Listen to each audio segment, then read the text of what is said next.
Hey guys, it's Heather here, and today I'm bringing you the third gift of Clashmas. Surprise, surprise, the legendary Ice Wizard is making his way to Clash of Clans for this limited amount of time. Remember, these Clashmas gifts are only available in the game until January 5th, so try them out, get a feel for them, see what you think about them, give some feedback about them, and who knows, maybe some of these things may pop up in the game sometime in the future, but they are going to go away on January 5th. So now's your time to use them, try them, see what new strategies you can come up with them. I've done a couple of different attacks. I'm going to show you in this video how the Ice Wizard performs and some different ways that I could see using him. So probably the easiest way to describe him is he is a wizard who's left-handed. Yep, pretty much the only difference. No, there's quite a few differences and there's a lot of similarities. So of course the obvious difference is he shoots ice instead of fire, right? Ice ball. But as we dig down deep into the heart of the Ice Wizard, you're going to see one huge major difference. That is, his favorite target is defenses. That's right, a wizard that targets defenses. A defensive targeting troop that does high damage, who shoots over walls. This sounds pretty interesting. This is quite a bit different than a wizard.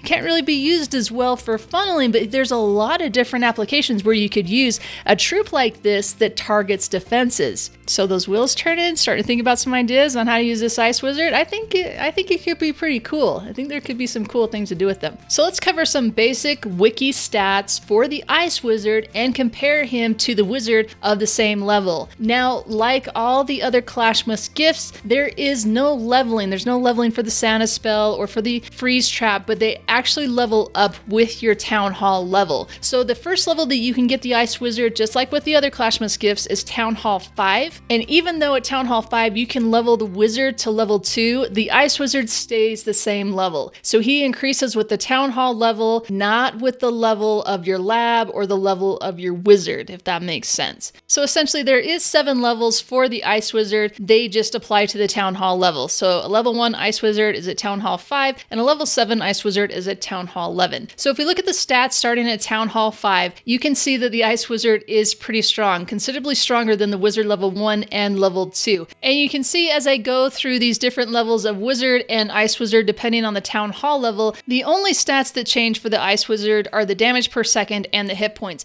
They remain costing 1500 elixir. Training time does start out at 40 seconds but then drops to 30 seconds at Town Hall 7 once you have the 4 barracks available to train them. You can also see they're quite a bit stronger than their Wizard counterpart until you get to Town Hall 8 when the Wizard level 5 becomes stronger than the Ice Wizard for Town Hall 8. And that's going to hold true for Town Hall 9 and Town Hall 10, but at Town Hall 11, the Ice Wizard maxes out with 200 damage per second, 200 hit points, giving them 10 more hit points than the Wizard level 7 that you can have at Town Hall 11. So all in all, they're very similar to the Wizard that we have now in Clash of Clans, except for when they do damage to a structure, they temporarily freeze it, just like you're used to in Clash Royale, just kind of slow it down a little bit. And also, they target defenses instead of all buildings like the normal wizard does. So that's a huge change. So I thought I'd have some fun with them on the developer build and then show you guys how they compare back and forth and give you some ideas about how I could see them utilized in your attacks. So the first thing I did is I thought, why not go try all wizards, 68 max level, 7 wizards on Sherbet Towers and see how they do. So just drop them all as you would, spreading them around, dropping some heals to try and help prevent them from dying to all the splash damage that's on this map. Those level 7 wizards are holding up pretty dang well. So I got the heals going on, throw a haste in the center, drop another heal. We have the Olympic ring of heal spells going on here now. Wizards are making their way down. They just have 2 more wizard towers to take out, taking out those mortars, losing a bunch of them to spring traps, and that's it. All the defenses are down. Still have quite a few wizards, way too many wizards to count at this moment, and I think that this map is cleared in about a minute. So not too bad at all for the wizards. Let's go ahead and see how this will work out using Ice Wizards. So I'm going to go ahead and drop some heals in front of those wizard towers to start off, and then try and spread out these ice wizards a little bit, but then they're just going to go target defenses anyways, so can't really spread them out. They start to bunch up pretty quickly. I've held back a few of the wizards. Now I'm going to go ahead and drop them in, drop some more heals for them as they set off those giant bombs. They keep working their way down, but one thing you'll notice is they have left everything except for the defenses. So I have all those elixir storages up front. The goblin town hall is still alive. They're doing really well though. The one thing you'll notice though is they're really bunched up. So I feel like I have less of these ice wizards than I did of the wizard. I don't know, probably about the same. Not too bad. They're moving quickly through those hastes, but now they have to double back and go take out all these structures that they missed in the beginning. So already we are well past the time that it took for the wizards to get it done. And these ice wizards are going to take nearly 2 minutes to do the same map the wizards did. I should note though, I did have 8 less wizards because I forgot you can't actually donate ice wizards to each other. So that's too bad. Like you can't donate the Santa spell, so you can't donate the ice wizards, so I couldn't go in with 68 ice wizards on this map. So that's probably why the wizards had such a huge advantage, and it didn't have anything to do with the fact they had to double back and go get those elixir storages. All right, and one more time, just for fun, because why not? What else should you do on the developer build? Let's do half wizards, half ice wizards. Start out with the ice wizards to take out those defenses, going to spread the wizards behind them. So it's kind of like I'm doing some kind of GoWiPe, but I'm just using ice wizards as my golems. Because why not put ice wizards out front to tank, right? So they're doing pretty well. It looks like they're going to be able to clear this map in about the same time it took just the wizards to clear. So it's kind of cool to see how these ice wizards can freeze those defenses. It looks like I have about the same amount of troops left as I did each time. So not a huge advantage, but hey, it's kind of fun to see these guys in action and see how they work together. And it's not like the ice wizards get ahead or the other wizards get ahead. They all kind of just mingle and mix together. So there you go. So I also wanted to try out some more realistic attacks on the developer build and how we could use ice wizards in the attacks now. Right now, everything is air attacks. Everything's involving using balloons. So the question is, how can I incorporate using ice wizards into my air attacks? And I came up with a few ideas where I think they'd be really beneficial. This first attack that I did was showing exposed air defenses. So if you have air defenses that are near the edge where ice wizards could shoot over a wall and take them out, you could use some tanks or even just your barbarian to block for them, and then allow the ice wizards to go and target that air defense and take it down. If I just used normal wizards trying to do this, they wouldn't have done that. They would have targeted all those outside buildings and would have gone right to the air defense, and there's a good chance I never would have gotten those air defenses down. I use the queen on the other side to take care of the other air defense, so as I go in with this air attack, I only have 2 air defenses to worry about. So I just drop my lava hounds, drop my wall of loons, and just send them up the base with a bunch of haste spells and a couple of freeze spells.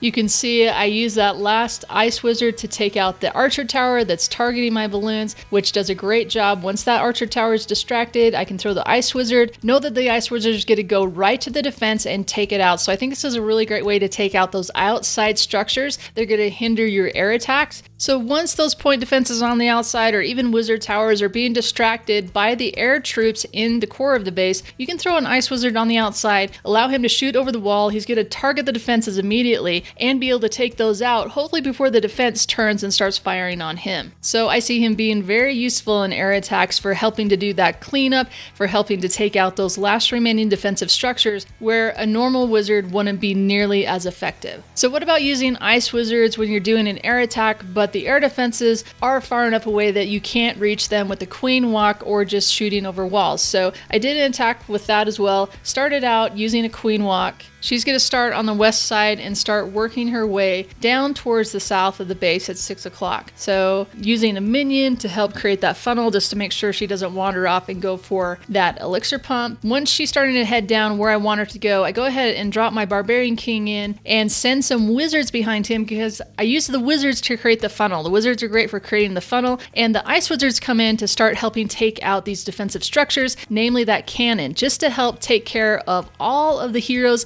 and the clan castle in the center. Gonna go ahead and drop a skeleton spell to help out with that. Now we have the air defense that's targeting my healers. My hope is to be able to get my queen in to take out at least one of the air defenses on either side. If I can make her last all the way through, so I only have to deal with 3 air defenses.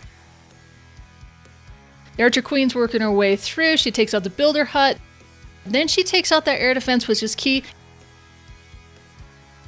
And she also gets the Expo, which is just bonus. So I go ahead and start the air portion of this attack, sending in my hounds, sending in the wall of balloons with the Grand Warden. They're just going to move in slowly, going to start dropping the haste spells. And here they start moving in through the section of the base.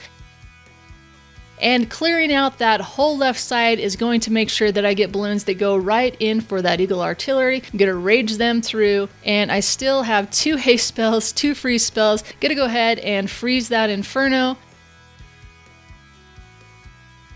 Gonna drop a haste spell over there for those other balloons, and this base has been just completely ripped apart. Gonna go ahead and freeze that wizard tower because I only have a few balloons over there just to make sure that wizard tower gets taken out. Still have so many balloons left, and this base has been easily 3-starred once again by air attack, but you can see how nice it was to have some wizards as part of that kill squad just to be able to help take care of those defenses. Usually when going in with just that small barbarian king kill squad, you just have some wizards to back them up. So it's nice to be able to have some troops that are targeting defenses and also slowing them down in the meantime. So I see a lot of great uses for these ice wizards where we can implement them into multiple attacks, not just the ground attacks, but also the air attacks. I don't see them as being too overpowered, but I see them as having a lot of different uses. So I decided to go ahead and try a good old GoWiPe using ice wizards. I did bring some wizards as well, and you can see what happens with these ice wizards is they run up right with the golems and they get right in the line of fire. So yes, they are really great support troops for the golems because they do a lot more damage. They can shoot over the walls. They take out those structures that the golems can't reach, but the problem is they're standing right next to the golems.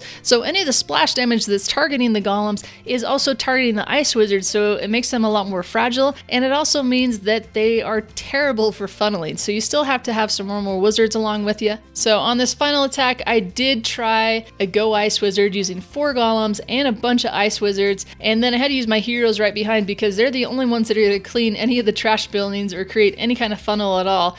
All my other troops are defensive targeting, so they're going to head into the center of the base and take care of the Eagle and the Inferno Towers and everything, but they're not going to worry about the Town Hall at all. So everything's relying on my heroes to be able to get to the Town Hall. Probably not going to be a 3-star on this attack, but I thought it was fun nonetheless to see what these wizards would do, and it's cool to see all the defensive structures getting frozen, slowing them down. So get my king luckily to the Town Hall. He's going to pound on that for a while. Gonna go ahead and drop my skeleton spell down here in the south, try and pick up just a few more buildings on the outside, and gotta get a few more of these structures down to be able to get the 2-star 50%. My queen never made it to the inside. That's a huge part of this is that there was nothing to funnel her in. So she's just going to keep walking around the outside, which is great. She's a full health. She's going to make sure to get that 50%. And yeah, that's pretty much it. So fun troop. I see a lot of different applications for them. Let me know what you guys think of the Ice Wizard, how you think he would be useful in different types of attacks. I don't see him being as useful paired with golems just because they're going to remain too close to each other. He probably just needs to be deployed at a different time than you typically would deploy the wizards in any type of go attack. The only problem though is he is going to run ahead of any of the troops that you deploy him with because he's going to target defensive structures. So he might be better off being deployed with the heroes, maybe hanging back with the bowlers. But the place I see him really shining is either on the back end, targeting specific defenses, or part of mini kill squads to take down specific targets on the base. Alright guys, that's going to wrap it up for me, and this is going to wrap it up for the last present of Clashmas. Hope you guys have enjoyed this. I think this has been a lot of fun. It's been really cool to try out the new freeze trap and the ice wizard, get a feel for them, see different ways that we could use them in the game, and maybe we'll see them again in the future. And always guys, if you like this video, be sure to like it, and if you love it, double check that you're subscribed to me, because I'm going to be coming back at you again soon. No more with the Clashmas stuff, but I have a lot of attack tutorials that I need to get through that are just piling leveling up, a lot of good stuff happening, so much air attack stuff that I gotta go over, so I'm excited to get that out. So I will be coming back at you again soon with another awesome video, so make sure to hit that subscribe button. Be sure to follow me on Twitter too, and I'll catch you next time.